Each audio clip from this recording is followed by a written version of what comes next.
بسم الله الرحمن الرحيم. حديث کی راضی چاچه هم د ليلة القدر من قام ليلة القدر إيمانا واحتسابا غفر له ما تقدم من ذنبه. چاچه د ليلة القدر شپې عبادت کو پدې کې قیام کو او دا چا اومنده نو د دې کس مخکینی ټول ګناهونه به الله د دې په وجه معاف کړي. ليلة القدر شپه الله دې بارکه قرآن پاک کی آیات نازل فرمایلی دي. انا انزلناه فی لیلة القدر.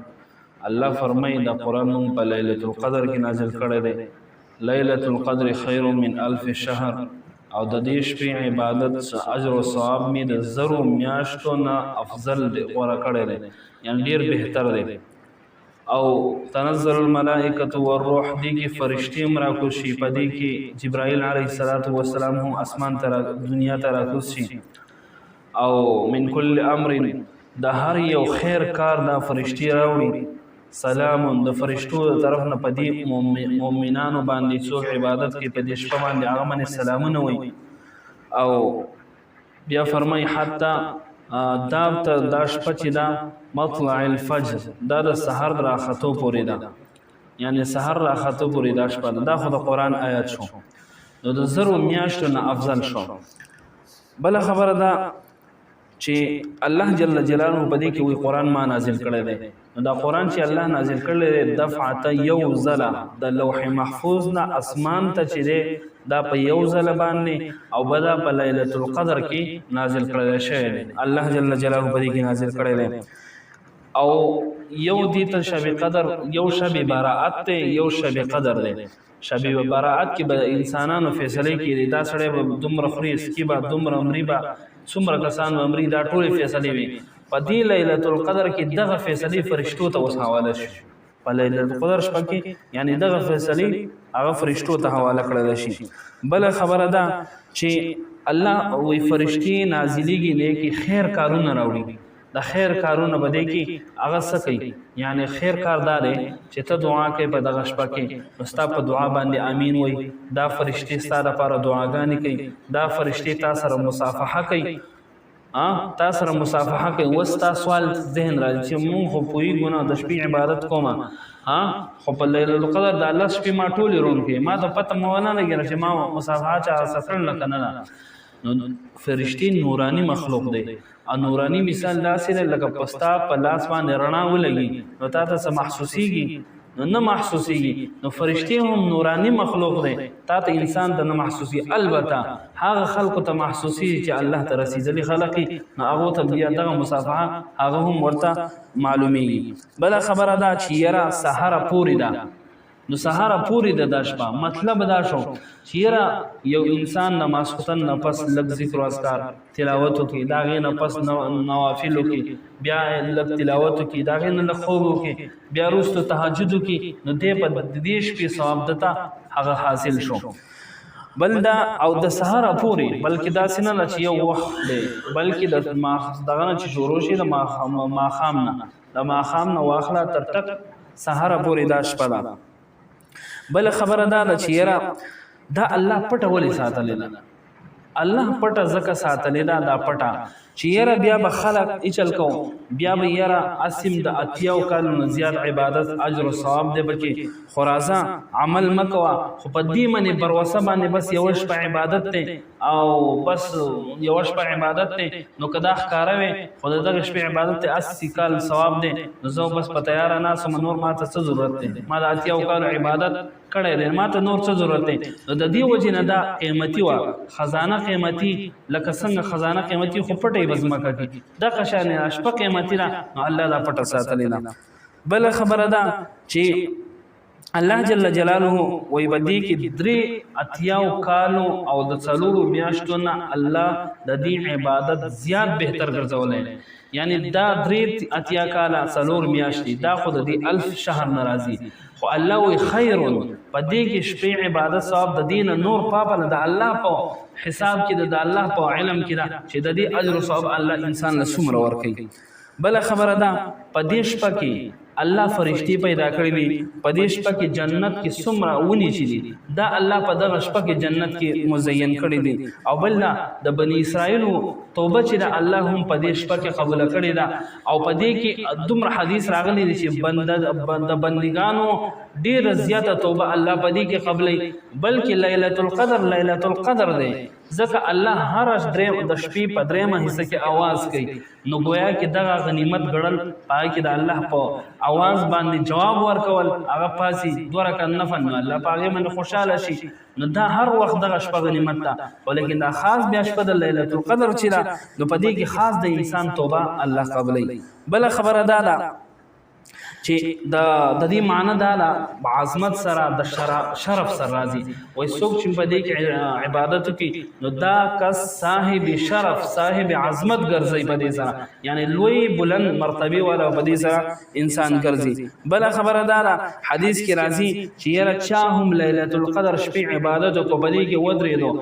نو د مخکینی ټول ګناهونه به الله په دې باندې معاف کړي او بل فرمایي چې فرشتي را خوشي د اسمان نه فرشتي چې کله را خوشي وې دې انسان څوک چې عبادت کوي د دعاګانې کوي دا فرشتي د په دعاګانو امين یو شو بل دا فرشتي د پر د رحمت دعا کوي یا الله په دې بنده رحم وکړي بل دا چې یره دغه انسان سره هغه مصافحه کوي او د دې نزول سبب څه شو یو پیر نبی علیہ السلام تذکرہ کو د ایوب علیہ السلام د زکریا علیہ السلام بنی اسرائیل انبیاء چې هغه داسې انبیاء چې 3 کال عبادت کړو 3 کال داسې اتیا کال او هغه ذره هم غفلت نه وکړي یعنی ذره هم کوتاهی نه وکړي صحابه رش کراغه په اعمال باندې چې هغه داسې عمل کو بنی اسرائیل اتیا کال باندې الله عبادت کو نو په دې کې رش دا غوراغه نو الله جل جلاله دا آیت نازل کو چې تاسو ما یوش په اتیاو کالو زیات دا غیز اجر او ثواب دی یعنی دا امت له الله دا خصوصیت هغه ور کړی دی بل خبره دا چې یاره نبی علی او فرشتي خوراکوزیږي وې دوه خلکو کرنځي دو کمرې ته یا د چاخواله نو دو کسانو سره نزي یو دا چې انسان هر وخت په جنابت کې ګرځي دا خو جدا خبر هر وخت جنابت خبره ده بل خبره دا چې څوک په کور کې بغیر د عذر نه عذر د درو چیزونو لپاره دی بغیر د عذر په کور کې سپیس ساتي د دې کور ته د رحمت فرشتي ناراضي ها البته درې عذرونه یو د فصل لپاره یو د ښکار لپاره یو د څوکیدارۍ لپاره د دریو سپو اجازه ده دین علاوه نور مکمل سپو اجازه نشته نبی علیه الصلاۃ والسلام چې کله مدینه ته هجرت وکړو نو نبی علیه السلام د قتلولو حکم وکړ څومره سپی ویني وژني بیا وروسته چې کله داغه وجه دا وا چې هغه خلکو د سپو سره محبت او نبی اسلام د قتل حکم کړی دی بیا وروسته چې شو بیا یې فرمایي وی تور سپی ویني بیا هغه قتلوي ځکه دا شیطان دی نو د دې مطلب دا چې د دوه د زړونو کې د دې کراهت راشي د دې سیز نه قلار شي نو سپی دومره نجس شي چې د دې په وجه باندې حدیث کې راځي وی کله تاسو سپی چې شي جوړه کی نو تاسو و پیری وینځي پاتاو پیره خور راخله په خور وینځي نو دومره دا نجس شي نه د دې وجه په کور کې ساتل فرشتي د رحمت په دې انسان باندې بند شي بل تصویر لا تدخل الملائکه بیتا فيه صوره ولا کلب چې په کوم کور کې تصویري اکثر کور کې تصویران لګول خپل وغیرہ د شناختی کارت نه یا د مثلا روپو دا کا تصویر چې د دین علاوه څومره تصویران دي الله حرام ګرځولي دي او په قیامت کې به سخترین عذاب د تصویر والی چې څوک هم تصویر هغه البته د هر چیز تصویر چي دي موبایل هم اخته آی کې هغه ته مونږ ګنا نه وي د موبایل تصویر حرام دي علما چرته د جواز فتوا نه ورکړي خو البته هغه چې معمولی عالم بدس ویلي چې را دا عکس ته یعنی د شیشې په شان خدا عکس نه علما بیا په دې فتوا جو کړی دا چې دا مکمل په دغه حرمت کې داخل یو خو هغه تصویري چې کوم په دې خلک لګي تصویر کور کې د خپل پریمونو کې لګي نو دا مطلقاً حرام دی دې کمرې ته د رحمت فرشتي هغه ناراضي او په دې کې مز کول هم مکروه دي په دغه کمره کې بل خبره ده چې نبی علیه نبی علیہ الصلوۃ والسلام ته د دې شپې علم نبی علیہ الصلوۃ والسلام د خپل حجرې مبارک نه چې کله بهر راووتو نو چې ویلي د دوه صحابه په جګړه باندې نبی اسلام په دې غرض راووتو چې ماته د دې شپې علم د چې زه صحابه ته دا خبر ورکم خو چې کله بهر رااله دوه صحابه په جګړه وا نو چې جګړه و داږي کې مشغولتیا شو نو د دې وجه نبی اسلام او فرمایل زمانه هغه علم اوچت کړل شو زمان ذهن او علم اوچت کړل شو او دا زکه اوچت کړل شو دا به د الله په نسبت باندې غوړاو یعنی په دې کې به خیر زکه دا اوچت شو زکه بیا خو موږ ټول تکیا لګول چې اسیم دا اتیاو کالو د شپې عبادت د اتیاو کالو ثواب اجر او ثواب الله مونږ راکړي نو دیو نبی علیہ السلام فرمایي چې بدا غره هوا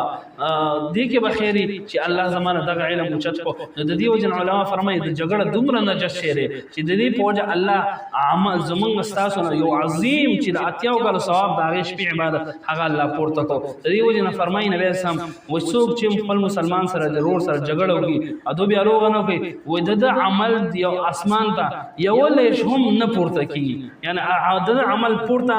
نزي د دې وجه نو درې ورځې مخکې یو بل سره صلح پکار دي او بل خبره ده چې یاره وایسوک هم حدیث کې راځي وایسوک هم پدیش تاسو ولګي فلتمسوها تاسو دا شپه چې تلاش کوئ زمان دا علم اوچت شو خو لیکن دا شپه به کله چې تلاش کوئ یا به په درشتمه صدېرشتمه او نبی اعظم خصوصا بیا دا تلقین کړی چې ویشتمه نهشتمه او ویشتمه ځکه چې دا د وو نه راځي او اسمانونه ودي ځمکې ودي دغه شانې ځمکې ودي یا دریابونه ودي د هغې روشي نصاب یې کړی دی چې یاره ډېر څیزونه او هغه وودي د دې وجې نه هم دغه په ویشتمه باندې هغه دغه راځي لیکن غوره په دې کې دا خبره نه چې یاره ویشتمه په دې کې نهشتمه هم راځي په دې کې درشتمه هم راځي په دې کې پنځشتمه هم راتلی شي او نبي علیه السلام خو دا ده چې په طاق شپو کې وایي بله خبره دا ده وایي څوک هم د دې شپې د عبادت نه هغه نه محروم شو او د دې شپې نه محروم شو ډېرو خیرونو محروم شو بله خبره دا ده چې په دې کې د دې شپې علامات به موږ څه پیژنو علامات د دا شپه چې را فراخي دغه شانې دا به چمکدار وي په دې کې به دا شفاف وي بله دا په دې کې به چې دی یعنی فضا به معتدلي نه به یخي نه به ګرمي بله مسله دا ده چې یاره شیطانان په دغه شپه باندې دا کوم چې ولي یعنی شیطان ولي فرشته ورپسې دا ستوری ورپسې شي دغه شهاب ثاقب نو دغه ویشته بیا په اسمان کې په دغه شپه باندې نه کېږي او بله خبره دا چې یاره کله چې وي نور راخیږي نو دا بغیر شعاګانو بیا سبا چې کوم نور راخیږي یو بغیر د شعاګانو راخیږي یو په دغه وخت کې بیا شیطان هم دغه نور سره نه راخیږي یعنی دا شیطان چې کله نور راخیږي نو په دغه وخت کې دا شیطان خپل خطرې دا کولاو کې نو دا نور د پخترو باندې راخیږي وي په دغه وخت کې څومره کې شیطان وي د ماته عبادت کې د دې وجه مکروه تحریمی نه په دغه وخت کې منځ کول یعنی هغه حرام دی په دغه وخت کې به تمون نه کوي بل خبره دا چې یاره په دې کې به دا دعا یو خصوصا دا دعا په دې لس ورځو کې خصوصا کوئ اللهم انك عفو تحب العفو فاعف عني اللهم انك عفو تحب العفو فاعف عني یو دا دعا شو یو په دې کې فرمایي د حرم امام هغه دا تجویز ورکړي چې څوک هم په هر شپه کې یو لګ صدقه ورکوي که تاسو یو روپۍ صدقه ورکړه نو گویا کې تاسو طالب الله د دې لسو د اتیاو کالو ثواب اجر ثواب راکړي په دې کې 2 رکعات نفل کوه طالب الله د اتیاو کالو ثواب راکړي یعنی دا عمل په دې روزو کې کول پکاري او دا تلاوت دغه شل منځو ذکر او اذکار صلات تسبیح دغه طریقه مو خولې و دغه منځونه په دغه شپه کې خصوصا پکاري بل دا چې یاره لږه حسم چا باندې کې عبادت وکړو ټول شپې عبادت ثواب الله ورکړي بل دا خلق راضي صرف جمعه ته راضي یاره د اخر شپه ته راضي چې یاره نفلونه په جمعه کې وکړو نو دا د دې وجنه فرمایي چې دا بدعت دی چې صرف د جمعه د پر نفل خاص کې د کو ناراضي نبی اسلام فرمایي چې افضل منځونه داري چې نفلي منځونه هغه په کور کې وکړي شي او فرمایي تاسو کورونه خپل په منځونو باندې آباد کړئ ناغې نه مطلب نفلي منځونه دي په خیرونو برکتونو به هغه په نفل باندې ستا په کور کې راځي د دې وجه خپل په کور کې نفل هغه بهتر دي جمعه ته خاص راتلل هغه جایز نه دي علما ورته بدعت بازی ویل نه البته یو سړی راشي او خپل تلاوت ذکر او اذکار کوي نو غوړه طریقه خلا نور نفل شو تلاوت او پکور کې یکسوئی حالات کې کول پکاري اکثر یو عبادت سړی له خوب ورزي نو د دې وجه نو مختلف کار کوا لږ تلاوت وکا لږ ذکر وکا لږ نفل وکا استاد سنما دا خوب تختی او د دې اجر او ثواب الله تعالی پورا درکړي الله يعمل کو توفیق راکړي ربنا تقبل منا انك انت السميع العليم وتب علينا انك انت التواب الرحيم وصلى الله تعالى على خير خلقه محمد